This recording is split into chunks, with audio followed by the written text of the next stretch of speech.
He's been out of the public eye for weeks, getting treatment for what his office describes as a mood disorder. We'll talk to the two candidates opposing Congressman Jesse Jackson Jr. in November. Say it's time for a fresh face in the 2nd District.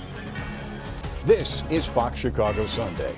Good morning. Welcome to our program. I'm Dane Placco. And I'm political editor Mike Flannery. The pressure is building on Congressman Jesse Jackson Jr. to come clean on the medical issue that has kept him out of the public eye and away from Capitol Hill for more than a month now. Last week, the congressman's office released several short statements, somewhat mysterious on their own, saying Jackson suffers from mood swings, but offering little detail. Psychiatrists say that that implies mood disorder implies depression, severe depression. We're joined by two men who are running for Congressman Jackson's 2nd Congressional District seat. Republican Brian Woodworth. He is a 41-year-old professor at Olivet Nazarene University, lives in Bourbonnais in Kankakee County. So, gentlemen, let's start with the number one issue right now. Mr. Lewis, would you alter in any way the Affordable Care Act that the Supreme Court's upheld? What are the changes you'd make? Well, first of all, I thank you very much for having me here today and this morning. The first thing I would do is I would advocate and file bills that would raise the act itself to a single payer. Because I feel, first of all... So you'd go even further. Oh, absolutely. All right, and Republicans say if they still control the House next year and the Senate, they're going to repeal it outright. Won't happen. Brian, would you vote for it or against it? Repeal. I would only vote for repeal if we have something to replace it with. And one of the biggest issues I have, of course, is the mandate. And you're talking whether you call it a tax, a penalty, a fine, a fee, or whatever. The fact is you have a sum of money people have to buy insurance. And the people who are getting hit by that mandate are the ones who earn just too much to actually qualify for Medicaid, but they're not employed enough to get the employer-sponsored health care. Typically between $12,000 and $35,000 a year that they're earning.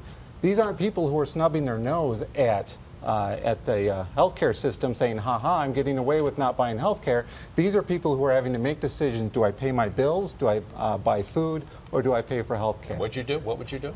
I would vote to repeal the the mandate. But I would not vote to repeal the entire law until we have something to replace it with, something that actually addresses the reform that's necessary. Let's talk about Congressman Jesse Jackson Jr. Both you gentlemen got into the race before these recent events. How do you think the landscape has been changed by his disappearance and the sort of non-news we're getting out of the office? He's fired himself. He's fired himself? He's absolutely fired himself because he's gone AWOL. You could not be in a worse situation. If I was sick, my job, I have to call in. Either I'm going to use FMLA for an approved... Family Medical Leave. Absolutely. That which is already approved. But I have to notify and let my employer know, at least in a cursory way, what the illness is. He has not done so. He's been absolutely silent. His employer is the voters. Absolutely. And he feels that has no need. You had... a gentleman named Representative Gutierrez. I had read in the paper when people were asking about where his whereabouts and what's going on. He was quoted as saying the people don't need to know. Now I'm sure since then he has changed direction and now he's basically going where we have to say something. You're the Republican nominee. What do you think Representative Jackson owes the voters? Well, I completely agree with that. I think that anybody that's in a public servant position needs to keep the voters informed as to the conditions when we get to this position. If I were out of my job for 15 days without reporting in, and then I simply called in and said, hey, I'm going to be out of the office for longer, I'm going to be looking for a new job. Yes, he's a politician. He's also a human being, though. Doesn't he deserve some privacy? He deserves some privacy. He's allowed to have his privacy as to where he's located, but there's also a public servant aspect to this where the voters, fortunately, the voters are the boss. The voters are the ones he's responsible to. Just like I would have to report to my boss, he needs to report to his. His sister, Santita Jackson, Mr. Lewis, is a Fox News Channel contributor. She told the Sean Hannity show the other night that her brother needs the grace of space. Fine. He has health care as well, federal health care, like I do, at the Postal Service. The problem with that is that take your health care, take your time, get well, get better, because we're going to properly dismiss you November 6, 2012. Because if you look at the district itself, it's been held by established party candidates for decades. And it has not changed. Now, North Side, where we are, and further north, Lincoln Park, and further than that, they have all the amenities. There's change every year.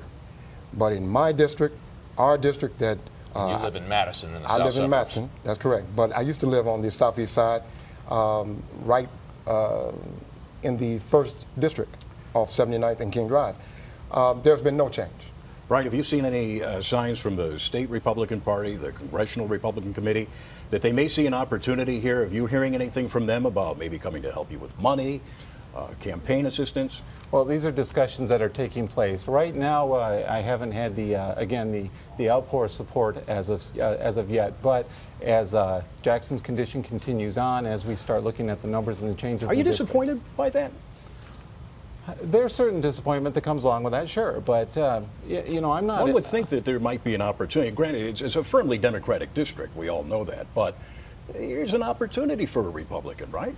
Absolutely, and again, I'm not a Republican because of the party. I'm a Republican because I believe in the foundations of the faith and family values that Republicans stand for, and I believe that the assistance, as he was saying with the district needs change. The district needs to get away from the Chicago politics. They need to get away from the Chicago insiders, and we need to reinstill those faith and family values, allow that to grow through there. Very quickly, airport and Peatone, yes or no? Absolutely not. No, I don't support it. Mr. Jackson does. He does. All right, Mr. Woodworth and Mr. Lewis, thank you both for joining us. Thank you very much. Still ahead this morning on Fox Chicago Sunday, Ceasefire, the anti-crime organization trying to make a difference in some of Chicago's roughest neighborhoods.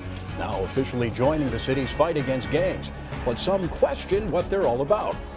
And massive corruption. It's not just in Chicago anymore. A report that might surprise you about the wrongdoing found in the suburbs.